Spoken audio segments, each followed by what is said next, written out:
Bet Aderech, Casa del Camino, presenta en esta conferencia a Rab Mijael Ávila.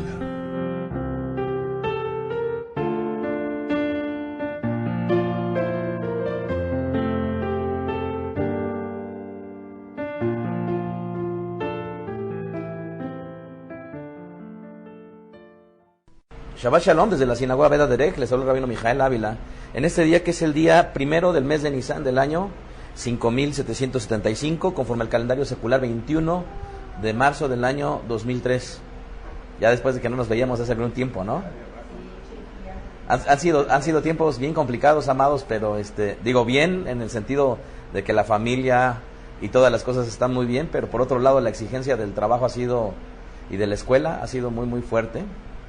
Durante lo que llevo del año, pues he tenido la oportunidad, la bendición, pero a la vez la exigencia de cuando menos viajar 3 veces, en Colombia, en Toronto, en Atlanta, acabo de volver, y la verdad es de que esas ausencias también han complicado muchísimo todas las actividades que tengo yo cuando regreso.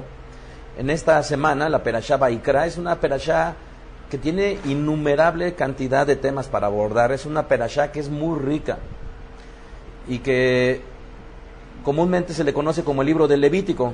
Sin embargo, nosotros lo sabemos, que comienza con y llamó el Eterno a Moshe, y esa palabra y llamó es la que deriva lo que vendría a ser el nombre del libro, que se llama Vaikra.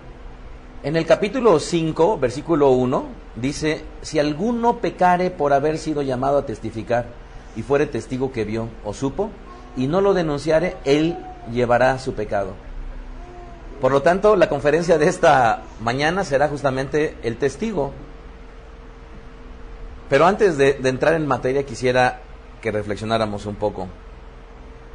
Si nosotros prestamos atención a lo dicho en esta perashá, hay un versículo que me llama poderosamente la atención. Y lo encontramos en el capítulo 4, versículo 27, en donde dice: si un individuo del pueblo cometiese una falta, violando involuntariamente cualquiera de las prohibiciones del Eterno, haciéndose entonces culpable. Otra vez, si un individuo cometiese una falta violando involuntariamente cualquiera de las prohibiciones del Eterno, haciéndose entonces culpable.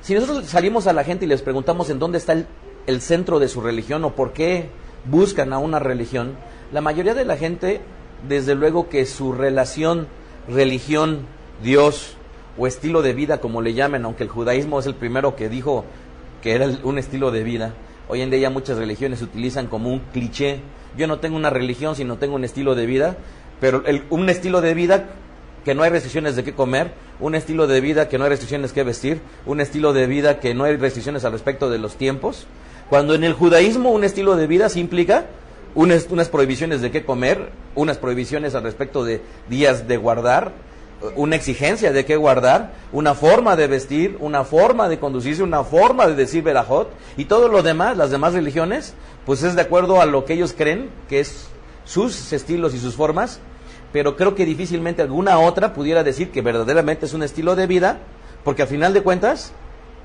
¿qué restricción hay para la mayoría de religiones? En realidad es muy poca. ¿Qué exigencia hay al respecto de las reglamentaciones de su Eterno, de su Dios? Pues valdría la pena mucho la reflexión en ello. Pero tenemos que considerar que a lo largo de lo que vendría a ser la Torá, llamada por algunos como los primeros 5 libros de Moshe, de Moisés, hay algo que a mí me resulta muy gratificante del por qué relacionarme con un Eterno, el Elohim de Israel. Si nosotros empezamos a ver, todos ustedes saben que el Eterno representaba al esposo, ¿es así o no? Y Israel representa a la novia. Pero en el momento en que se establece un compromiso, ¿cuándo se establece el compromiso entre Israel y el Eterno? ¿Cuándo? ¿Qué día? ¿Perdón? Ajá, en Matán Torah. ¿Fue así? ¿En la entrega de la Torah? No, el Brit Milá era un pacto personal. Si estamos de acuerdo, obviamente, de que yo sería su pueblo y él sería mi Elohim. Pero en el pacto a nivel matrimonial, ¿cuándo se da? A nivel de Matán Torah, la entrega de la Torah. ¿Y eso en qué festividad al español, Mijael?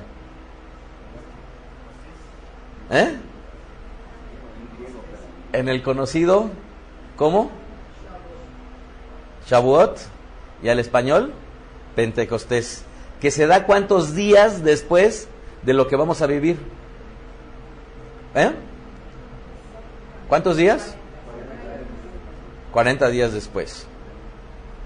Para que entendamos un poquito de esto que estamos hablando de muchos temas, yo quisiera que comprendiéramos que en esta vida, cuando una mujer conoce a un hombre, imaginémonos tal vez el caso de Yocheved y David, ellos se conocen hace algunos años y de pronto empiezan a tener un contacto, y este contacto da a la postre que ese conocimiento que ellos tenían, de hecho ellos se conocían desde hace muchos años antes de que se casaran, y Yocheved y David empiezan ellos a establecer un vínculo, una amistad. Posteriormente deriva en que empiezan a encontrar rasgos afines, rasgos que les gusta uno a otro, y entonces empieza a establecerse un compromiso. En el momento en el cual ellos deciden que se van a casar, en ese momento ellos están haciendo un pacto. ¿Quién los obligó a casarse? Nadie, ¿verdad? Ahora les quiero yo preguntar a los que estamos aquí y estamos casados y a los que están viéndonos allá en internet, ¿a alguien nos han obligado a casarnos? ¿Batia, te obligaron a casarte? ¿No? ¿A Mima la obligaron a casarse? ¿A ti sí? ¿A Benjamín? Por favor, amados, consideremos que en el caso de Adasá y de Sharet Baruch, ellos a final de cuentas se conocieron y establecieron un compromiso. Y ese compromiso a final de cuentas demarcaría lo que vendría a ser el futuro de sus vidas. Cuando de pronto ellos, por la bendición del Eterno, deciden tener a un hijo, o se les da el milagro de tener un hijo, cuando Adasá ve a su bebé, cuando Yocheved ve a su bebé, a final de cuentas es un compromiso que está implícito, ¿verdad? En donde dice, ay, este es mi hijo y yo soy su madre.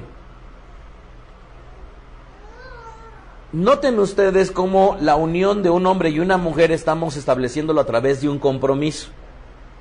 ¿Sí? El compromiso de una madre con su hijo también es un compromiso, lo mismo que debería de ser de un padre hacia un hijo. Pero ¿qué pasa cuando cualquiera de nosotros deseamos ir a trabajar? ¿No acaso también estamos estableciendo un compromiso? ¿Sí o no? Ahora, ¿qué pasa cuando nosotros decidimos tal vez, como en mi caso, estudiar otro posgrado? Y ese otro posgrado, a final de cuentas, ¿no está implicando un compromiso? ¿Es verdad o no?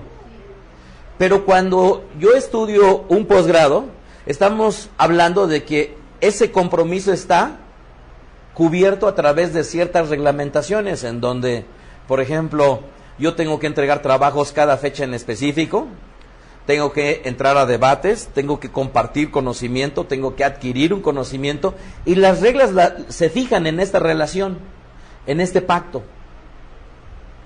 Y no sé si estén ustedes de acuerdo conmigo con que lo maravilloso que nos enseña el Eterno es que en la relación que está estableciendo de Él con su pueblo Israel, está estableciendo un compromiso muy, muy claro, en donde empieza a decir, a mí me gusta que hagas esto.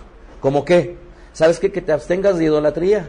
Pero también me gusta, y yo te pido por favor que no comas esto, y que por favor guardes estos días, y que por favor hagas esto, y que si vas a usar un atuendo de 4 puntas, te pongas tzitzit.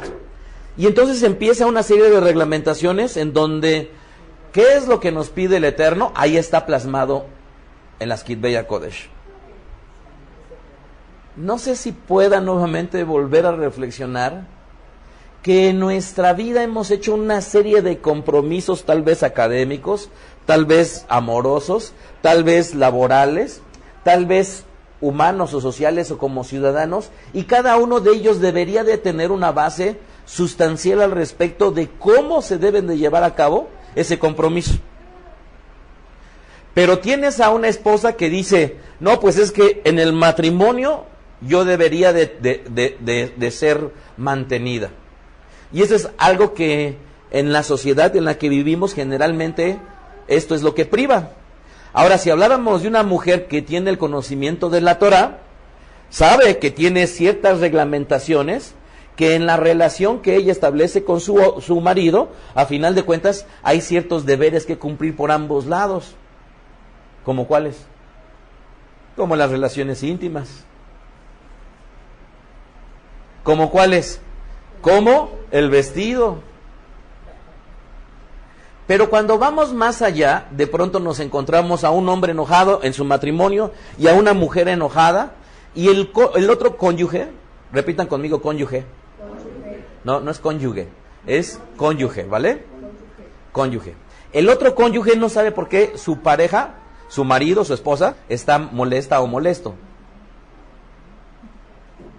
Díganme ustedes y levanten la mano todos aquellos que en su matrimonio alguna vez han visto a su contraparte molesto y tú no sabes por qué.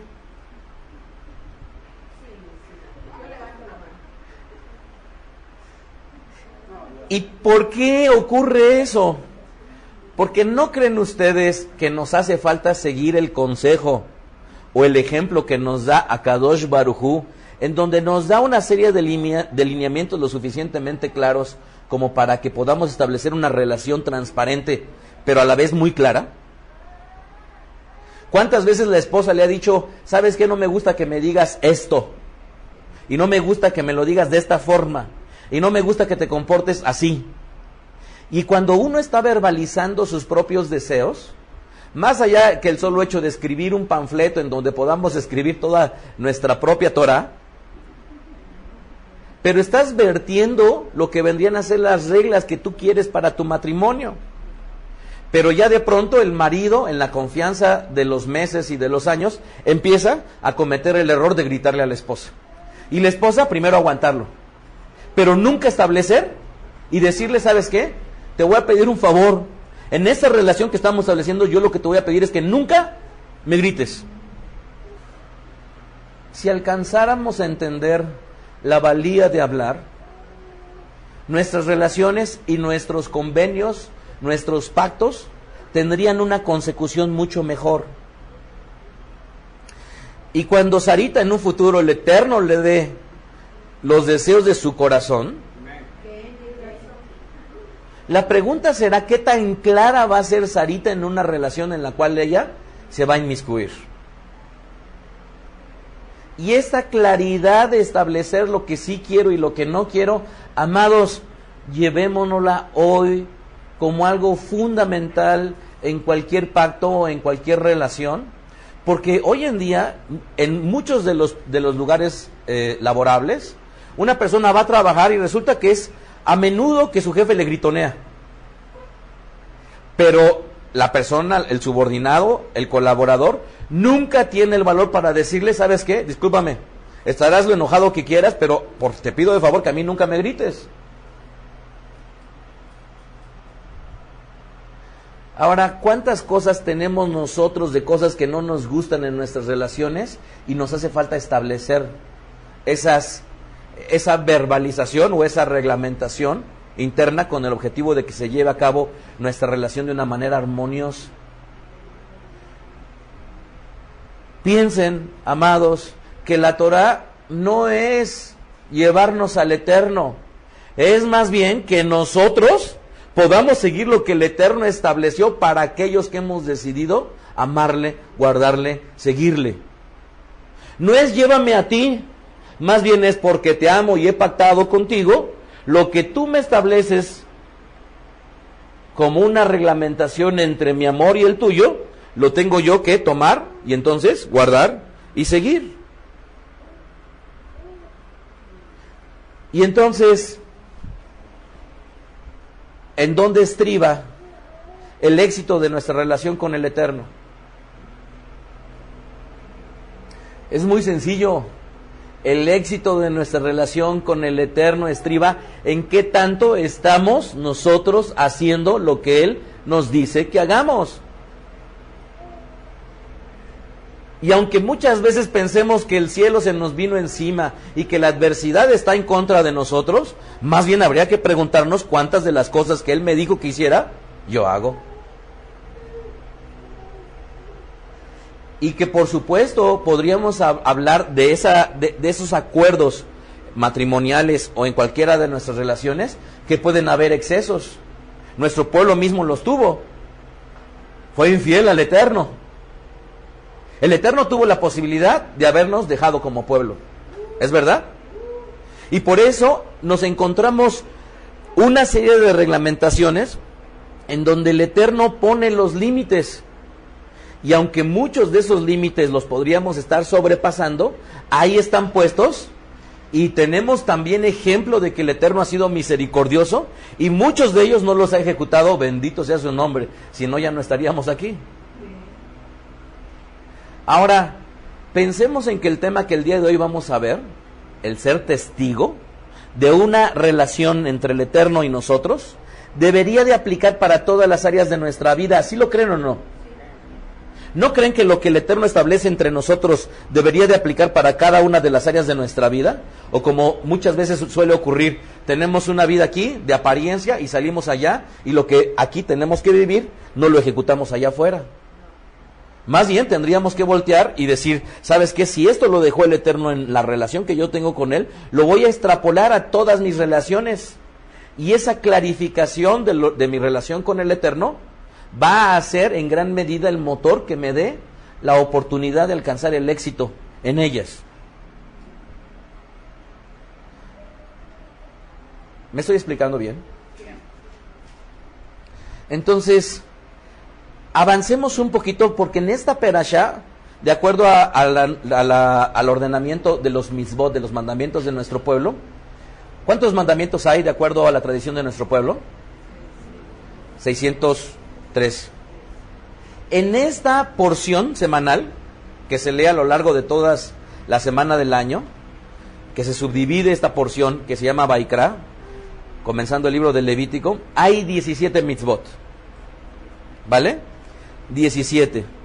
Y una de ellas es la que vamos a ver el día de hoy. Esa es justamente el mandamiento de prestar testimonio. ¿Quién lo realizaría?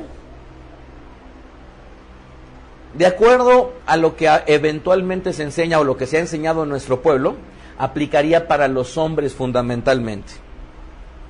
¿Cuándo aplicaría este mandamiento? Todo el tiempo. O sea, no tiene una restricción que si está el Bet Hamikdash o si no está. En todo el tiempo estaría nuestra obligación de prestar testimonio. Y por supuesto, ¿a quién beneficiaría? A todo nuestro entorno.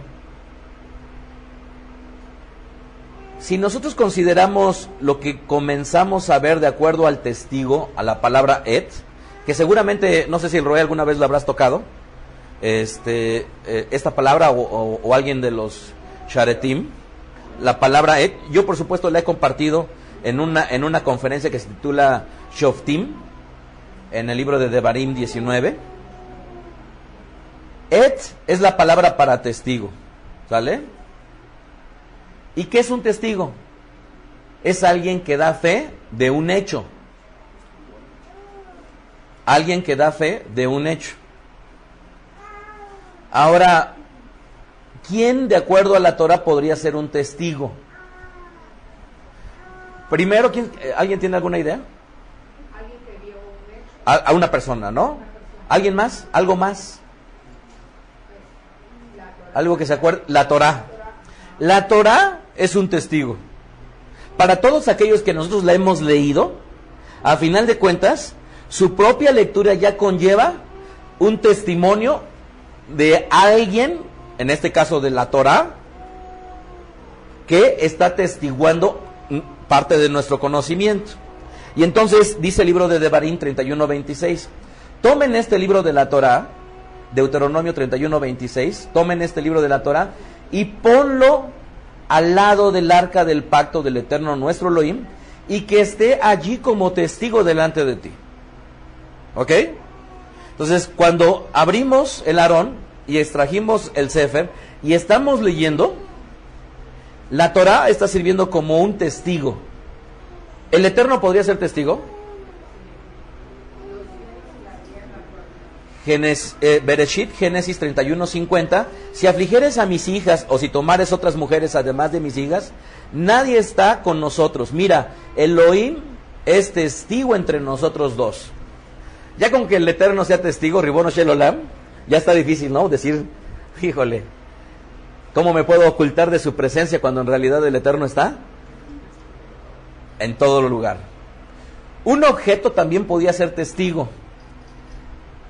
Génesis, Bereshit 31:48, dice, porque Labán dijo, este mojón o este majano es testigo hoy entre nosotros dos, por eso fue llamado su nombre Gilad. Yoshua 22:34, y los hijos de Rubén y los hijos de Gad pusieron por nombre al altar Et, testigo, porque testimonio es entre nosotros que el Eterno es nuestro Elohim. Hoy en día la ciencia ya puede explicar la razón del por qué un objeto puede ser un testigo. De hecho, en muy poco tiempo estamos a muy poco de alcanzar lo que Rabbi Yeshua decía, de que las piedras mismas hablarían. Y la razón es porque una piedra tiene un poder tan impresionante como muchas bombas nucleares juntas. Pero no nada más una bomba tiene un poder, sino cualquier objeto físico tiene un poder en sí mismo.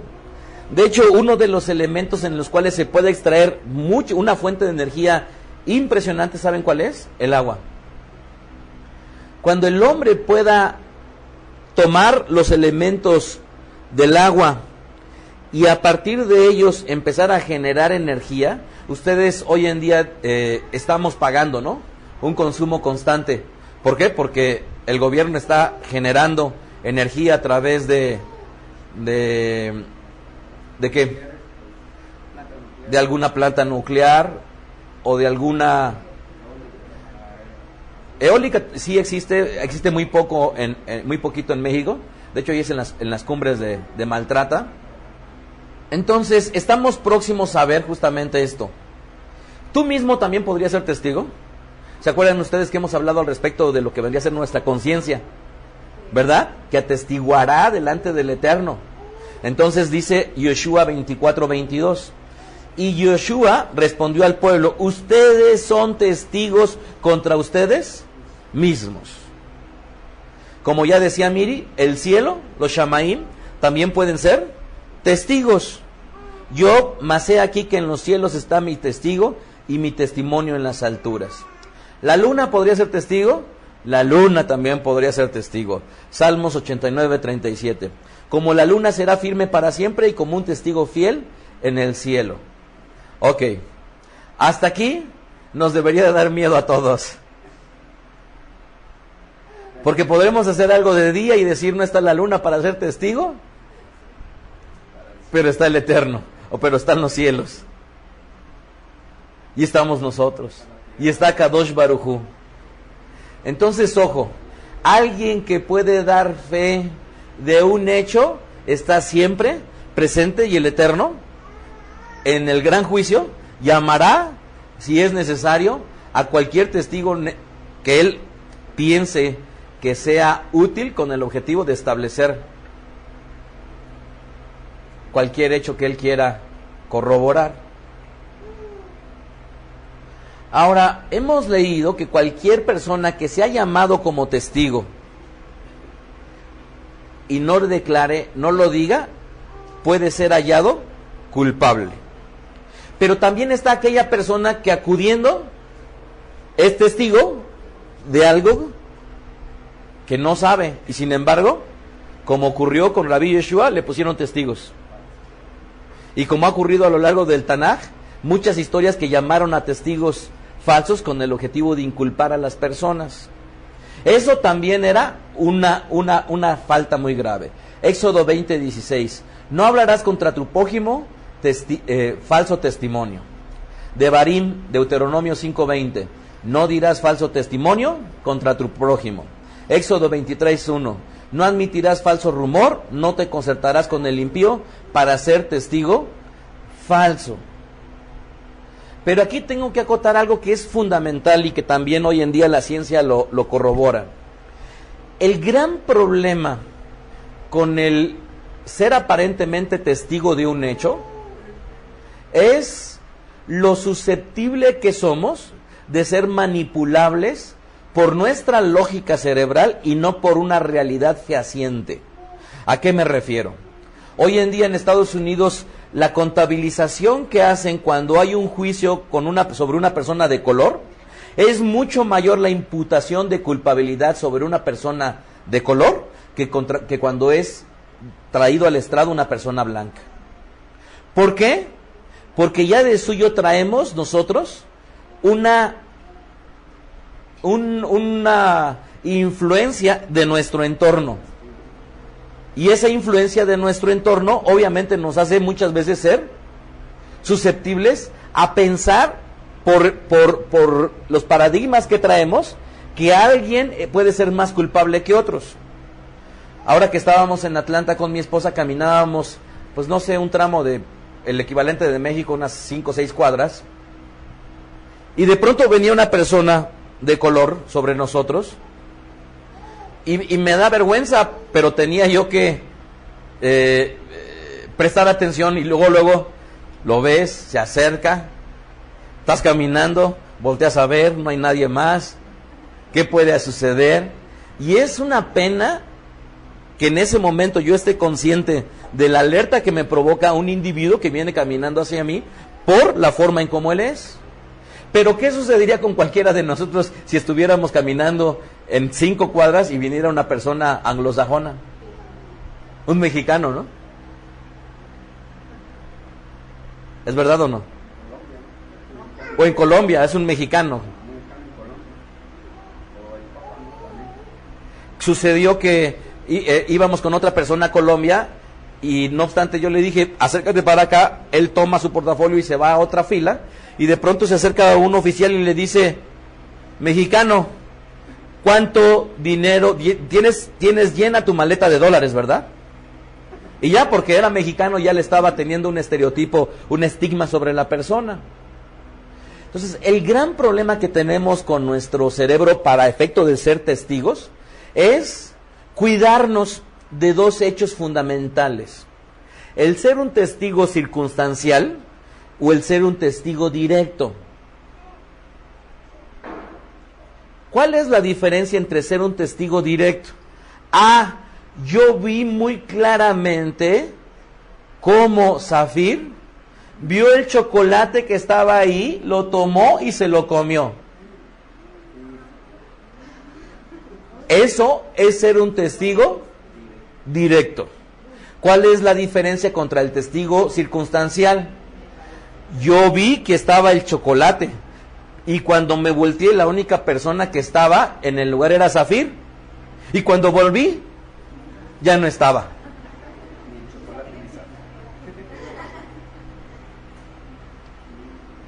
¿Sí me expliqué cuáles son las 2 diferencias del ser un testigo?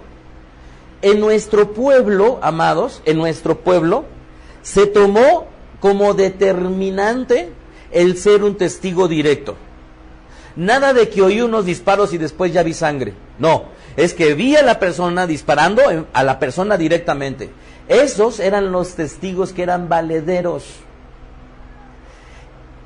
Y entonces, en materia de derecho penal, solamente eran valederos los testigos directos. En materia de derecho civil, podían usarse los testigos circunstanciales o las evidencias circunstanciales que servirían en medio de un todo para efecto de poder enjuiciar algo. Pero en materia penal solamente era posible el que seamos testigos directos. Ahora les voy a dar un tip para evitarnos problemas en esta vida y de acuerdo hasta ahorita a lo que hemos visto. ¿Cuál es este tip? Por favor, cuando vayamos a hablar algo como testigos, solamente digamos las cosas cuando somos testigos directos. Y si tal vez eres llamado por una autoridad, a lo mejor sí, podrías narrar las eventualidades que tú viste, sin que te constara necesariamente el hecho, porque tal vez a la autoridad esas circunstancias le ayudarán. Pero si estás en una situación en la cual estás hablando con tu amiga, con tu padre, con tus hijos, por favor, es mejor atenernos a las evidencias directas. Caminemos en esto. ¿Cómo puedo explicar yo esto que les he dicho? Números 35:30 dice: cualquiera que diere muerte a alguno por dichos de testigos, morirá el homicida, mas un solo testigo no hará fe contra una persona para que muera. Noten ustedes que estamos hablando del derecho penal, en donde alguien es un testigo directo, pero ese testigo directo en materia penal no era suficiente. En materia penal necesitas al menos 2. Ahora, noten ustedes cuando una madre va a dirimir un problema entre 2 hijos.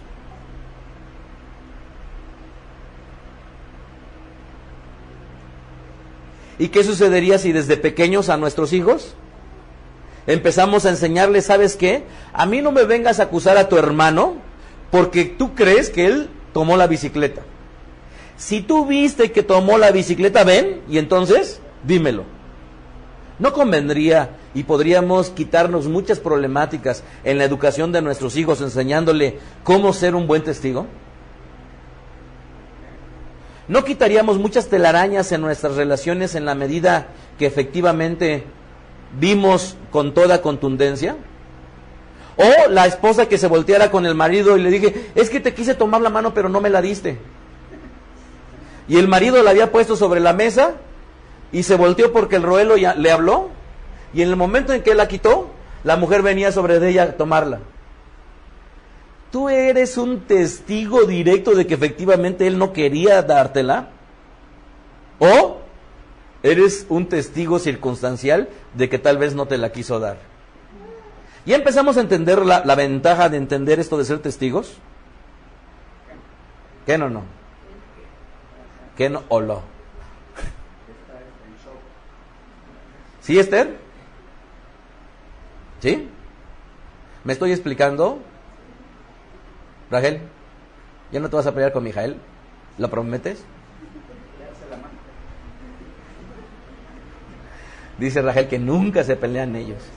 Ella ya lo sabía, que ser testigo directo era muy eficaz en su relación. Entonces, en materia penal ya nos queda muy claro que el testigo tenía que ser directo.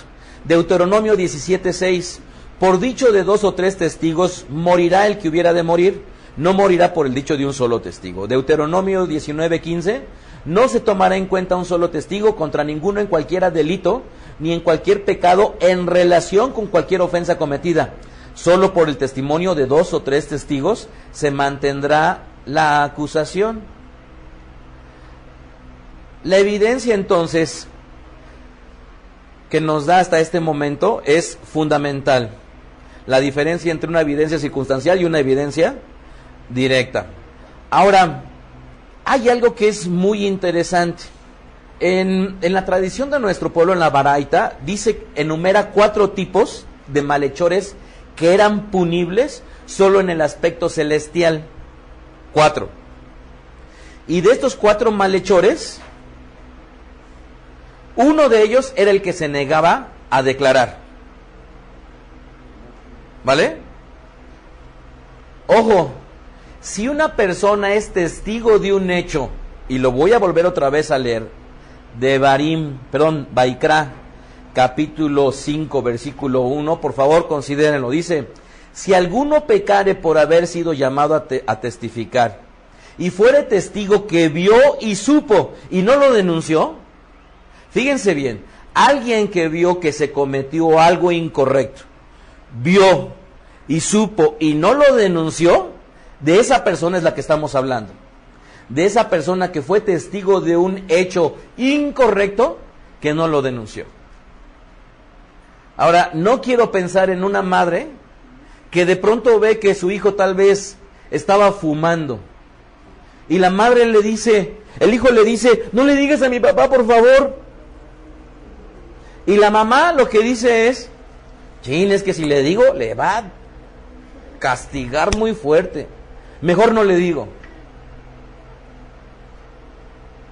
No les voy a pedir a las mujeres que levanten la mano, pero quiero que entiendan que cada vez que ustedes le ocultaron a su esposo una falta grave de parte de sus hijos, estaban siendo copartícipes con ella. Y podría haber justificación, pero yo les digo, ¿quieren ustedes seguir sus reglas o quieren seguir las reglas de Akadosh Baruj Hu? Hiram tendrá la virtud de cuando tenga su familia, de escuchar cuando su esposa le diga que un hijo hizo algo incorrecto y él tomar cartas en el asunto.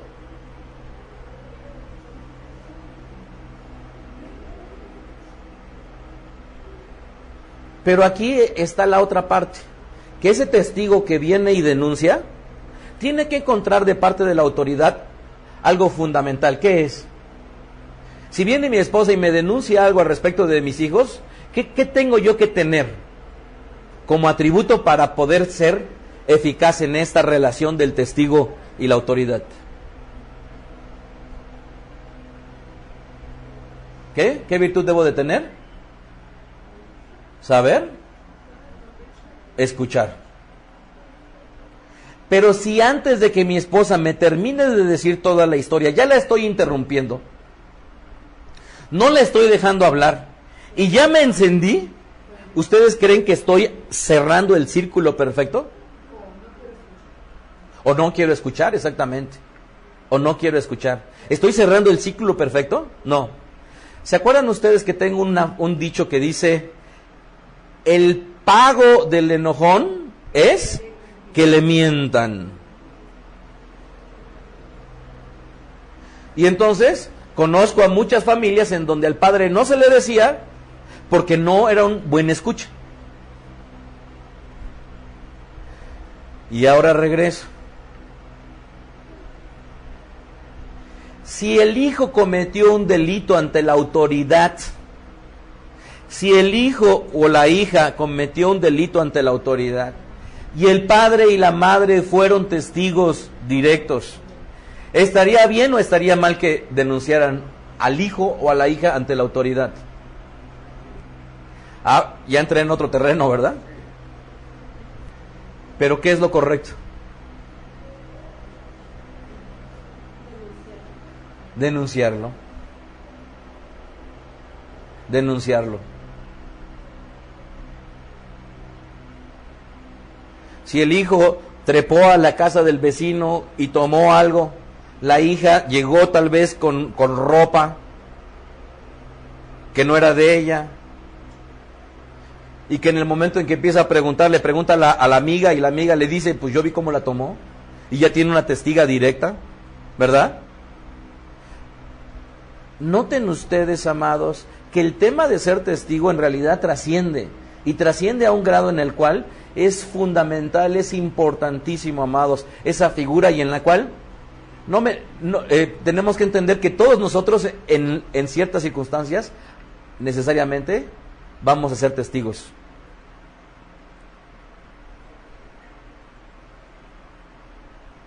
Ahora, ¿no habrán ocurrido hechos dentro de la comunidad de Beda Derech en donde alguien de ustedes fue testigo directo y no lo denunció ante las autoridades? ¿No, verdad, Roe?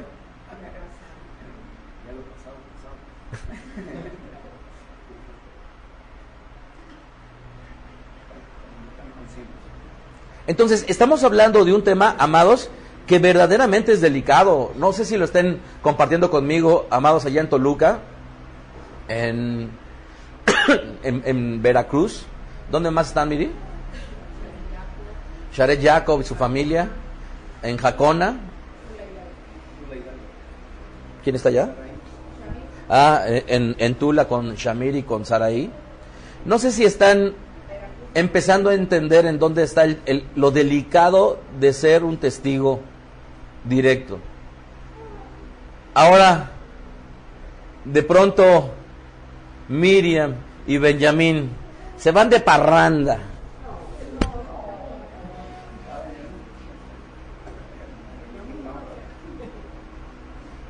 Y se encuentran a alguien de la comunidad haciendo algo indebido. ¿Qué es lo correcto para hacer cuando eso ocurre?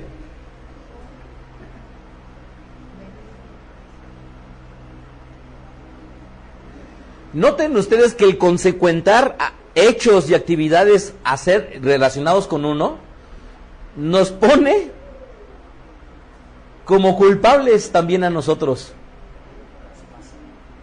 Y si consideramos lo que dice la tradición de nuestro pueblo, que de esos 4 malhechores que no eran punibles por un tribunal humano, sino solamente por el del Eterno, ¿no creen ustedes que llevamos cargando un costal? Y vamos caminando por la vida, en realidad en donde un tribunal humano no nos va a juzgar, sino lo que traemos cargando es una culpa delante de Akadosh Baruj Hu. ¿No creen que este tema merece que hagamos teshuvá? ¿Que nos arrepintamos?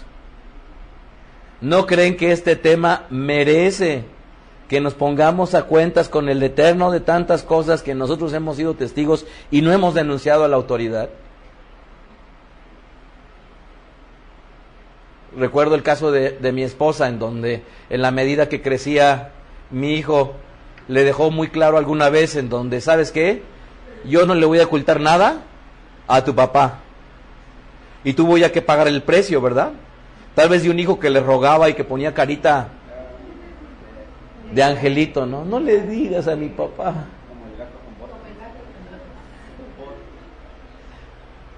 No le digas, por favor. Y entonces ella tener la obligación de decirlo, con el objetivo de ¿qué? De traer un bienestar a un entorno, a una sociedad. Entonces,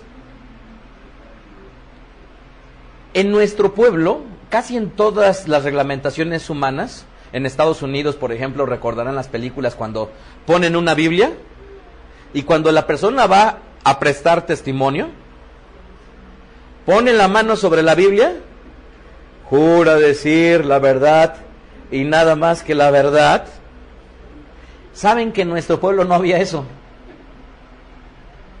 Porque todos habían ido a la sinagoga en una perashá como hoy, llamada Vaikra, y se había leído el capítulo 5, versículo 1, en donde habían escuchado todos que aquella persona que fuera testigo y no denunciara, sería hallado culpable. Entonces, ahora sí, ven, Aarón, y platícame, por favor. ¿Juras decir, Aarón, la verdad y nada más que la verdad? Puro cuerno, él ya lo leyó, ya lo escuchó, ya lo aprendió en la sinagoga, cuando es leído la porción del libro de Vaikra, tal cual dice en el Brit Hadashah. ¿No acaso nuestro rabino acudía a la sinagoga donde era leído Moshe? Y Moshe es un eufemismo para hablar de los primeros 5 libros. Y ese eufemismo se refiere a que si va a la sinagoga y que es leído Moshe, no se refiere justamente a la porción que corresponde al Shabbat en cuestión.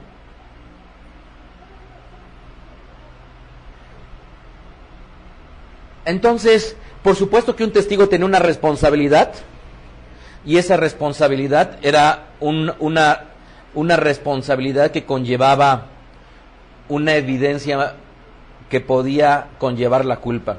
¿Se acuerdan ustedes el caso de Bereshit, cuando Caín mata a su hermano Hebel? En la traducción del hebreo dice: la voz de la sangre de tu hermano clama a mí. Pero en el hebreo no se lee sangre, sino se lee sangres. Y lo que enseña la tradición de nuestro pueblo es que justamente esas sangres habían servido como testigo de un hecho vergonzoso de un hermano que había puesto la mano sobre la vida de su hermano. ¿Por qué enseña la tradición de nuestro pueblo la importancia de la palabra sangres? ¿Y por qué es tan horrendo un crimen sobre un ser humano? Porque la palabra sangres está implicando que no nada más mató a Hebel, sino mató a toda su futura descendencia, y está implícito en ese hecho. ¿Por qué entonces es terrible quitarle la vida a un ser humano? Porque no lo estoy matando a él, lo estoy matando a él y a su posible futura descendencia. Yo no sé qué le va a dejar esto a Irán cuando esté metiendo mano como médico.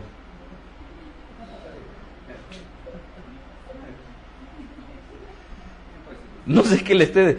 No sé si me explico.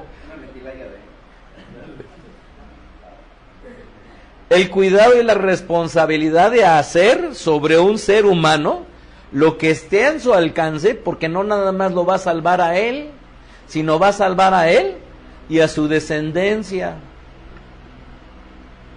No sé qué responsabilidad sienta ahorita Sharet Baruch, porque cuando él está trabajando para el Eterno, él está trabajando para la gente que ama a Kadosh Baruj Hu, ama a Israel, pero que él no nada más va a trascender para la vida de ellos, sino también para su descendencia. Entonces, ya quiere una dimensión interesante lo que enseña la tradición de nuestro pueblo. Entonces, para un hecho penal, recuerden ustedes, se requerían entonces de al menos 2 testigos. En el Brit Hadashah, en 2 de Corintios 13, nos encontramos que dice: esta es la tercera vez que voy a ustedes, por boca de 2 o 3 testigos se decidirá todo asunto. Y quien lo está estableciendo es Rabí Shaul. Ahora imaginémonos al Roé. Va a dirimir un asunto entre una disputa en medio de la Keilah. Y vienen 2 personas. Y es el Rabí Shaul que le dice al Roé: todo asunto lo vamos a dirimir con 2 o con 3 testigos. ¿Por qué los negocios de dinero se tienen que tener testigos? ¿Por qué los acuerdos entre nosotros debe de haber testigos? Porque si no, deja cada uno con sus dichos. Y es nuestra obligación no creerle ni a uno ni a otro. No sé si entiendan en qué postura nos quedamos. No tenemos armas con que poder ayudar a la gente cuando hacen sus propios convenios. Y entonces Rab Shaul dice en 2 Tesalonicenses 2:10: ustedes son testigos, y Elohim también, de cuán santa, justa y irreprensible nos comportamos con ustedes los creyentes. Ahora, ¿podría el Roé decir: ustedes son testigos de que yo nunca me he aprovechado de ustedes como su Roé? ¿Sí, mire? Ah, caray, abrió los ojos. Chin, tienes que venir a decírmelo.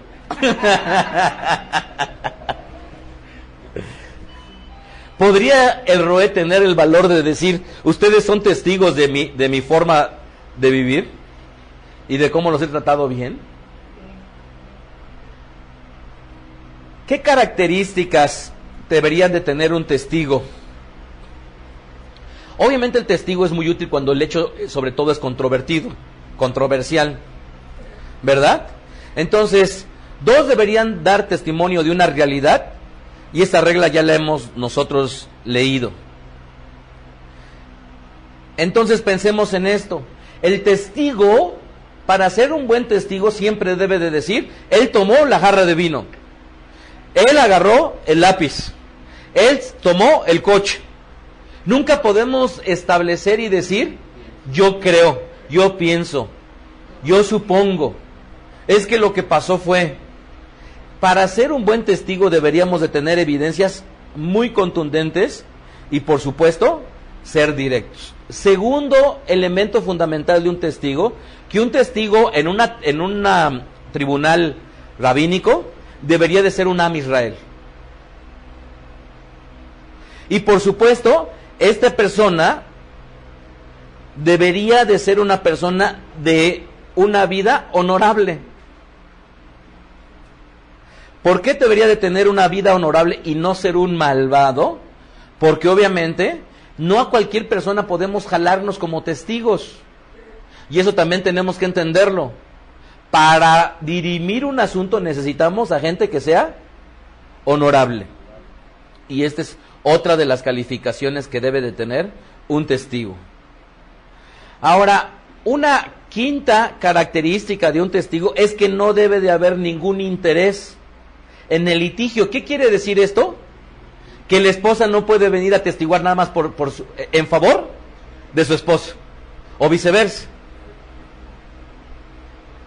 ¿Por qué no? Porque en ese momento se desestima, porque la persona tiene un interés en lo que vendría a ser el hecho.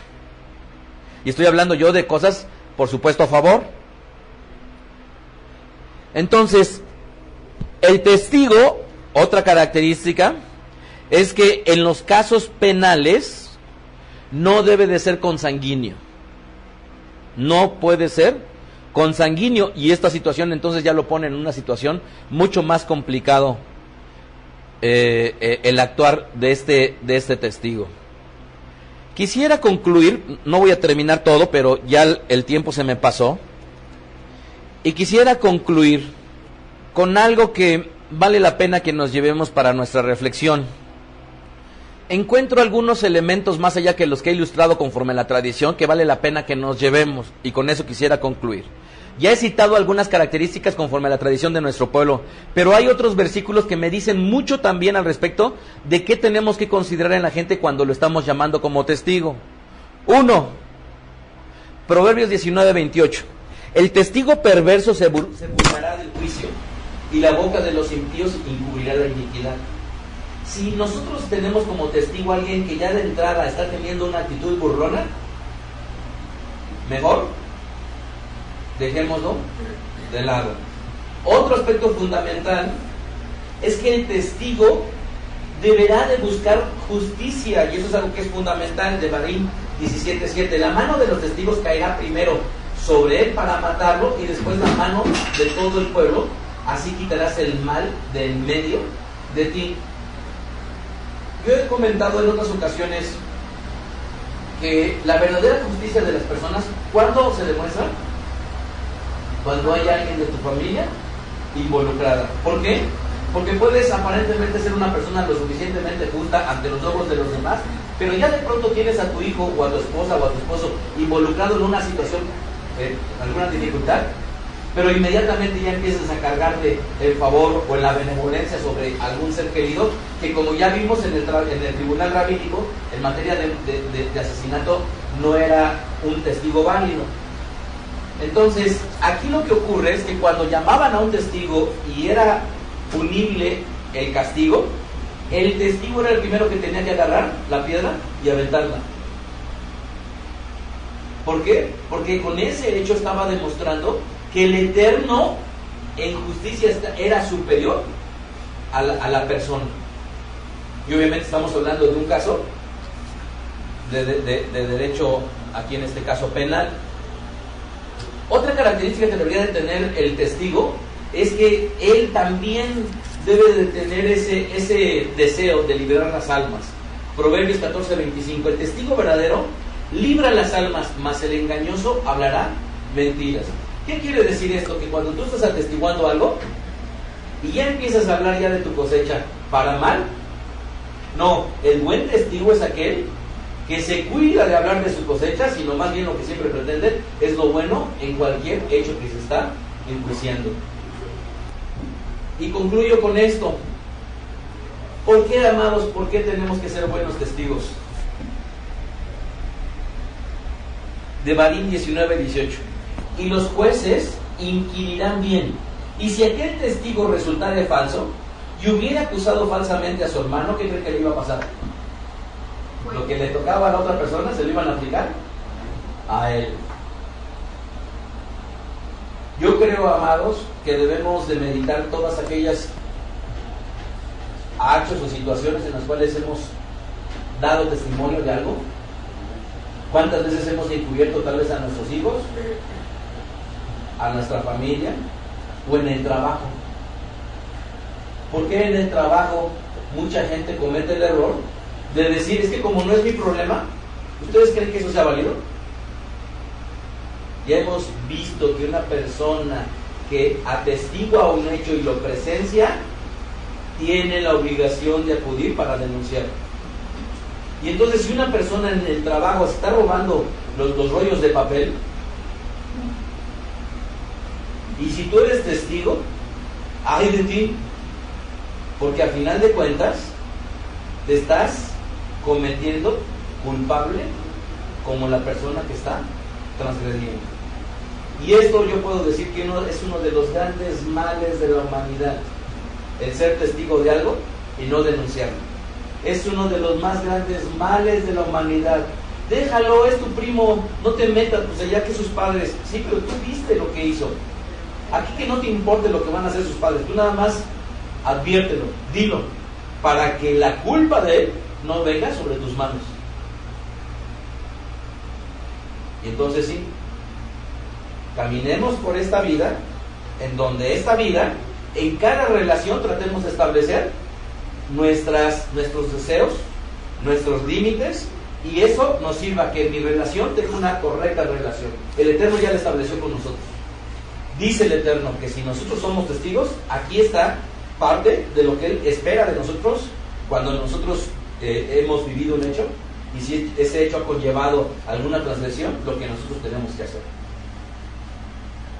Espero que de aquí para adelante caminemos no con un saco invisible que nos está culpando y que imposibilita nuestro camino, sino más bien que no llevemos ese saco y que cualquier hecho, cualquier transgresión que nosotros seamos testigos, mejor tengamos la sabiduría a partir de este momento, por lo que hemos aprendido, de decirle a la autoridad y entonces decir, yo he librado mi alma, y que así lo podamos decir por el resto de nuestra vida. Desde la sinagoga verdadera, este Espíritu Rabino Mijael Ávila, deseándoles Jochma Bedaat. Escuchaste a Rab Mijael Ávila. Para conocer más de sus conferencias, visita la página betadrej.com. Síguenos en las redes sociales, YouTube, Facebook, Twitter. Búscanos como Mijael Ávila.